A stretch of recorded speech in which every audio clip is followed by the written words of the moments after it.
Fala, meu povo, tudo dominado, tudo tranquilo. Vamos para nossa luta. Hoje, 18 de março. Faltam 27 dias para a tua prova. Nós vamos, no nosso contagem regressiva hoje, analisar uma lei que é uma das mais importantes aí do teu concurso.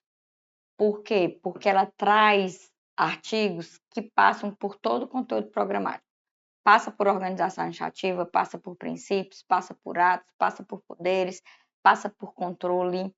Que lei é essa, Tia Lide? É a Lei do Processo Administrativo Federal, a famosa Lei 9784/99.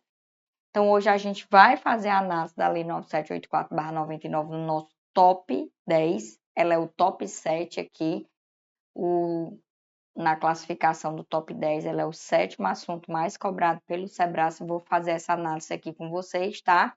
Mas, vem cá. Antes da gente continuar aqui, não esqueça de se inscrever no canal, ativar o sininho. A gente tá aqui todo dia. Dê seu like, comente. Tia Lide, como é que a senhora tá? Tia Lide, tô aprendendo muito. Tia Lide, quero mais. Faça isso, compartilhe com seus amigos e vamos pra luta, né? Então, preste atenção aqui, Hoje, tudo que nós vamos falar aqui está, obviamente, no nosso Vadimeco mapeado, que é o nosso Vadimeco de Direito Administrativo. Nele você encontra as principais leis e os artigos mais cobrados na tua prova do Ministério Público do Ceará, né? E aqui, a gente também tem a apostila com 150 questões comentadas, tá certo? Agora vamos para o que nos interessa, né? Vamos fazer aqui, nosso esqueminha para você entender, né?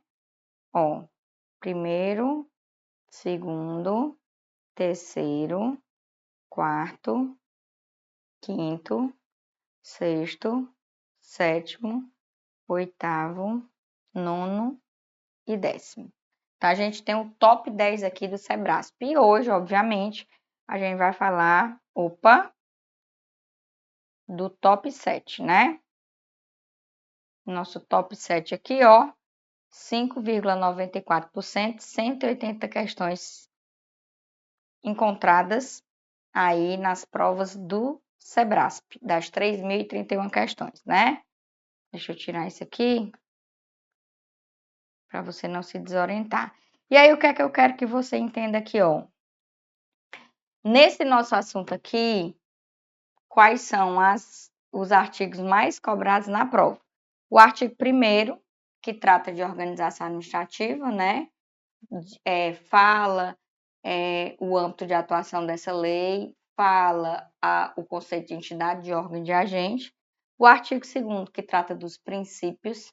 O artigo 5º, que trata do processo administrativo, né, que ele pode iniciar provocado de ofício. Os artigos 11 a 17, que trata da competência. Aí você tem aqui os institutos da delegação e da avocação.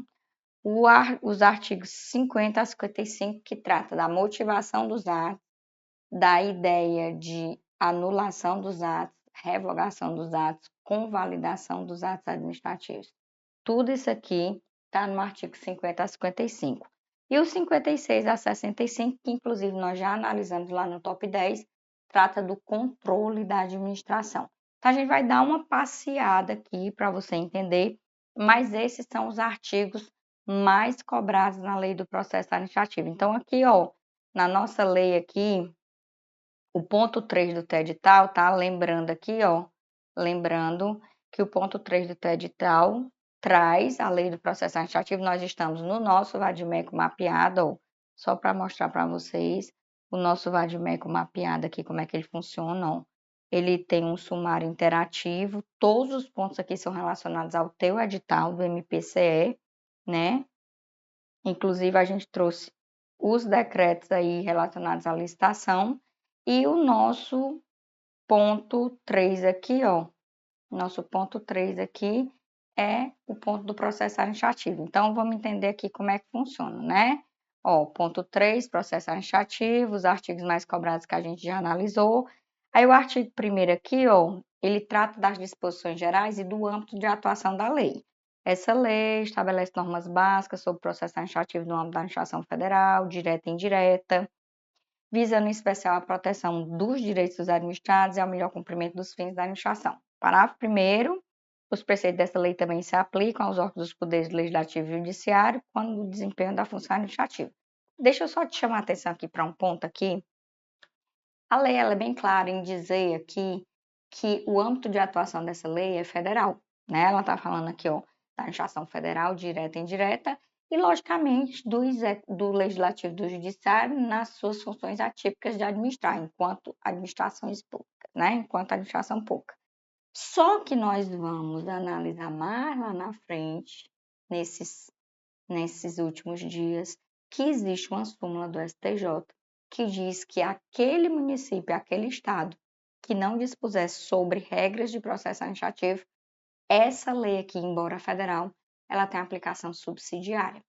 Tia Lídia, quando é que nós vamos ver súmula? Se acalme, se desoriente, não, a gente ainda tem 27 dias para sua prova, né? Então, cuidado com essa análise aqui. E o parágrafo 2º, pessoal, ele não cai, ele despenca nas provas. Por quê?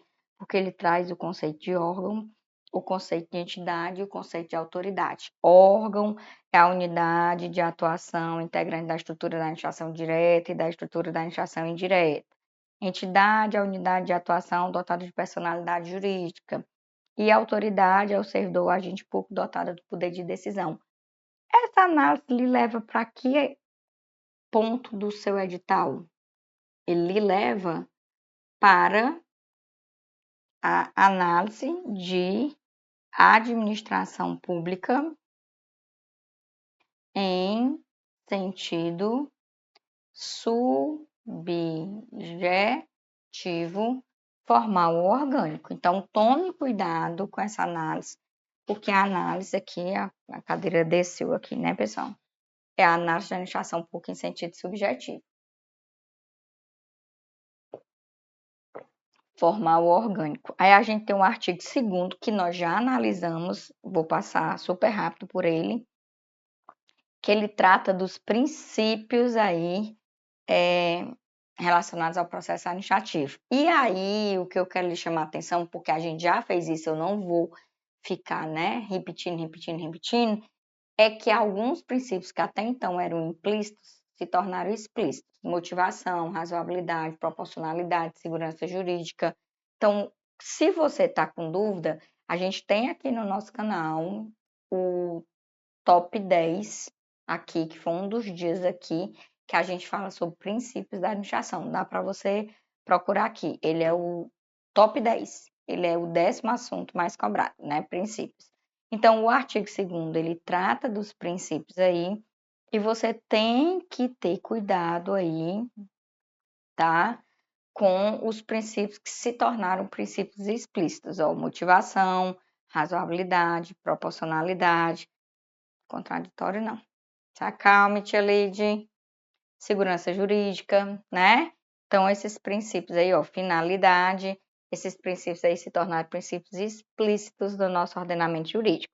E aí ele traz, ó, 13 incisos aqui que trata dos princípios que nós já analisamos no outro vídeo. E a gente não vai perder tempo aqui, né? Aí, o artigo 5º aqui, ele trata do início do processo administrativo. E ele diz assim, ó, o processo administrativo pode iniciar-se de ofício ou a pedido. Isso aqui, sem sombra de dúvida, é uma coisa que cai porque é diferente do processo judicial, né? Por quê? Porque o processo judicial só pode acontecer se for provocado, o princípio da inércia. Já o nosso aqui, o nosso processo administrativo, ele pode acontecer a pedido ou de ofício. Isso aqui ele leva para o princípio da oficialidade, segundo a doutrina moderna, e oficiosidade, segundo a doutrina clássica. Mas você precisa se lembrar que você está fazendo prova do SEBRASP, e o SEBRASP adora a doutrina moderna. Então, possivelmente, cá na sua prova, princípio da oficialidade, ok? Saindo do artigo 5º, nós vamos para análise das competências, ó, artigo 11, 12, 13, 14, 15, 16 e 17. Aqui eu vou lhe chamar a atenção para os institutos da delegação e da avocação. Ele vai dizer a competência é irrenunciável e se exerce pelos órgãos administrativos a que foi atribuída como própria, salvo os casos de delegação e avocação legalmente admitidos. Tia Lid, de todos esses artigos aqui da análise de competência, qual é o que mais cai? O 13, que traz o bizu aí, cenoura, sem o U, que são os atos que não podem ser objeto de delegação. 1. Edição de atos de caráter normativo. 2. Decisão de recursos administrativos. 3. As matérias de competência exclusiva do órgão ou autoridade. Então, CE, competência exclusiva, NO, normativo, RA, recursos administrativos. Lembre-se, é o nosso bizu, cenoura, tá? Ele está dizendo que o ato de delegação e sua revogação deverão ser publicados no meio oficial. Diz que o ato de delegação é revogável a qualquer tempo. E no artigo 15 ele diz que será permitido em caráter excepcional, por motivos relevantes devidamente justificados, a avocação temporária de competência atribuída a órgão hierarquicamente inferior. Então, presta atenção. Se a autoridade vai delegar, ela vai descer ou passar por mesmo patamar de hierarquia. Se ela vai avocar, ela vai puxar, tá certo? Ela puxa do subordinado. Quando ela puxa a competência subordinada, isso é a avocação. A doutrina e a legislação não falam de institutos que não podem ser avocados, né? Aliás, a legislação, desculpa. A doutrina e a jurisprudência, presta atenção nisso aqui que o Sebrae já perguntou. Eles entendem que não pode ser avocados atos de competência exclusiva. Então, só para você entender aqui, ó, nem pode ser avocado e nem pode ser delegado os atos de competência exclusiva, tá certo? Tranquilo aí para você. E para finalizar aqui, ó, a análise de competência aqui, ó, inexistindo competência legal específico, o processo administrativo deverá ser iniciado perante a autoridade de menor grau hierárquico para decidir. Ficou claro aí para vocês?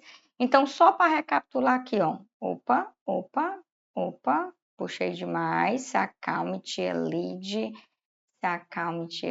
Pronto.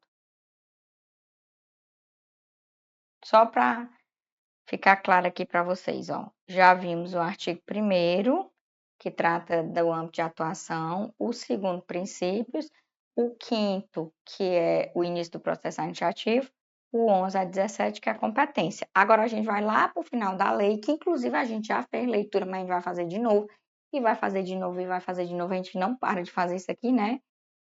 A súmula a gente só vai ver depois, a gente agora vai para o 50 a 55, que é a análise de motivação, que a gente já falou sobre ela, motivação aliunde, lembra disso? Lá no vídeo de princípios, né? Anulação, revogação, convalidação e 56 a 65, que também a gente já viu que está lá na análise de controle, né? A ideia de controle administrativo. Então, vamos lá. Ó. Aqui, ó, o princípio da motivação, ok? Aqui é o princípio da motivação. Aí ele vai dizer, os atos administrativos deverão ser motivados com a indicação dos fatos e fundamentos jurídicos quando nega o limite de afeto, direitos ou interesses, impõe o agravo, deveres, encargos ou sanções, decidam processos administrativos de concurso ou seleção pública, dispensa ou declara a inexigibilidade do processo licitatório, decorro de reexame de ofício, deixe de aplicar jurisprudência firmada sobre a questão ou discrepe de pareceres, laudos, propostas e relatórios oficiais de importe, anulação, revogação, suspensão, convalidação do ato. Tá aqui, tem que ser motivado, né? Aí, o parágrafo 1º, ele diz assim, ó, a motivação deve ser explícita, clara e congruente, quer dizer, coerente, congruente é coerente. Aí, podendo consistir em declaração de concordância com fundamentos de anteriores pareceres, informações, decisões ou propostas, que nesse caso serão parte integrante. Quer dizer, a autoridade pode dizer assim, ó, concordo, conforme parecer. Então, o parecer tem que fazer parte ali daquela decisão. Isso aqui é o que a gente chama de motivação aliunde. Não esquece disso. Uma motivação baseada aí em anteriores pareceres, informações, decisões ou propostas, que aí nesse caso tem que ser parte integrante do ato, tá bom? Aí nós vamos aqui, ó, para o artigo 53, que não cai, despenca nas provas. O artigo 53, 54, 55 são artigos que caem muito na prova, né? E aqui você vai puxar uma setinha, vai botar princípio da autotutela, tá certo? Princípio da autotutela. A administração deve anular seus próprios atos quando derivados de vícios de legalidade e pode revogá-los por motivo de conveniência ou oportunidade, respeitados os direitos adquiridos. A gente tem uma súmula que fala sobre isso também, né? Que é a súmula O 473 do STF, que a gente vai ver depois. O artigo 54 vai falar de convalidação e o 55 também. O direito da administração de anular os atos administrativos de que decorram de efeitos favoráveis decai em 5 anos. Convalidação é relacionada ao prazo decadencial, né? Contados da data em que foram praticados, salvo comprovada má-fé, porque se tiver má-fé, não tem esse prazo, tá certo? E o artigo 55, em decisão na qual se evidencie não acarretar lesão ao interesse público, nem prejuízo a terceiros, os atos que apresentarem defeitos sanáveis poderão ser convalidados. Só lembrando que a convalidação é o instituto que a doutrina moderna usa e que já está nessa lei, que consegue sanar um defeito que o ato tem. Esse defeito tem que ser sanável, porque se ele for insanável, ele tem que ser anulado, tá certo? E aí, para finalizar aqui, ó, tem alguém querendo entrar aqui, nós não vamos deixar, né? Isso aí, gente, é o Max querendo entrar aqui, acredita? É sobre isso. Então, vamos lá. Nós já tratamos sobre esse capítulo 5, porque esse capítulo 5 a gente estuda lá na parte de controle da administração, porque isso se refere ao controle administrativo. Ele vai falar aqui de recurso hierárquico próprio, ele vai falar aqui de pedido de reconsideração, ele vai falar de revisão.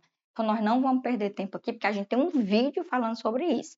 Mas, ó, atenção especial para o artigo 56, das decisões administrativas cabe recurso em face de razões de legalidade e mérito. 57, dizendo que o recurso administrativo tramitará por, no máximo, 3 instâncias. 58 fala quem tem legitimidade para recorrer, aí você tem que ter cuidado, que é diferente do artigo 9º, que são os legitimados para entrar com o pedido, né? Aí, o 59 fala do prazo para entrar aí, né? Para interposição de recurso. O 61 fala do efeito, porque regra geral o efeito só é devolutivo. Deixa eu ler, porque a senhora não está lendo, porque nós já lemos, a gente fez um vídeo só sobre isso, pessoal, que é o vídeo de controle da administração, tá? Então, salvo disposição legal em contrário, o recurso não tem efeito suspensivo, quer dizer, regra geral ele só tem um efeito devolutivo, mas quando é que ele pode ter o efeito suspensivo? Aqui, parágrafo único, ó. Não havendo justo receio de prejuízo de difícil ou incerta reparação, decorrente da execução, a autoridade recorrida ou imediatamente superior poderá, de ofício, ou a pedido, dar efeito suspensivo ao recurso. O efeito suspensivo, ele suspende os efeitos que a decisão está fazendo, né? Então, não é a regra geral no processo administrativo. A regra geral do processo administrativo é só devolver para a administração o reexame, que é o efeito devolutivo. Mas eu posso ter o efeito suspensivo também, tá bom? E aí, ó, para a gente finalizar aqui, o 63 fala quando é que o recurso não é conhecido, quer dizer, quando ele é fora do prazo, que ele é intempestivo, perante autoridade incompetente, órgão incompetente, desculpe, por quem não seja legitimado. No caso do recurso ter sido dado entrada em órgão incompetente, a administração devolve o prazo para que o legitimado aí possa recorrer no órgão certo, tá certo? E aí, ó, fechando aqui, artigo 65, ele diz que os processos administrativos de que resulte sanções poderão ser revistos a qualquer tempo. Aqui nós estamos diante do Instituto da Revisão, né? A pedido ou de ofício, quando surgirem fatos novos ou circunstâncias relevantes suscetíveis de justificar a inadequação da sanção aplicada. E, da revisão do processo não poderá resultar agravamento da sanção. Preste atenção. No recurso, pode agravar. O recurso pode agravar. Você recorreu, a situação pode agravar. Na revisão, não pode agravar, que é a famosa reformatio impedido, né? Então, não cabe reformatio impedido na revisão, mas cabe no recurso. Te ligo, me mostra? Te mostro, ó. Aqui, ó. Aqui é o recurso, ó. O órgão competente para decidir o recurso poderá confirmar, modificar, anular ou revogar total ou parcialmente a decisão recorrida, se a matéria for da sua competência. Se da aplicação do disposto nesse artigo puder decorrer gravame a situação do recorrente, este deverá ser cientificado para que formule suas alegações antes da decisão. Ou seja, do recurso aí, você recorreu, a situação pode piorar. Agora, na revisão não pode. De novo, aqui, quando ele diz que pode, puder decorrer gravame, é porque pode piorar. Isso aqui é recurso. Então, o recurso pode piorar. A revisão aqui, não pode. Ele diz assim, não poderá resultar agravamento. Entendeu aí tudo dominado? Então, preste atenção. Essa lei é importantíssima para você. Lógico que ela não tem só 65 artigos, né? Mas aqui a gente trabalhou com os mais badalados. Tá certo?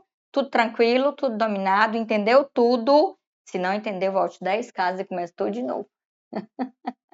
Ou amanhã a gente volta, viu? Se desoriente não, que amanhã a gente tá aqui de novo. Um abraço.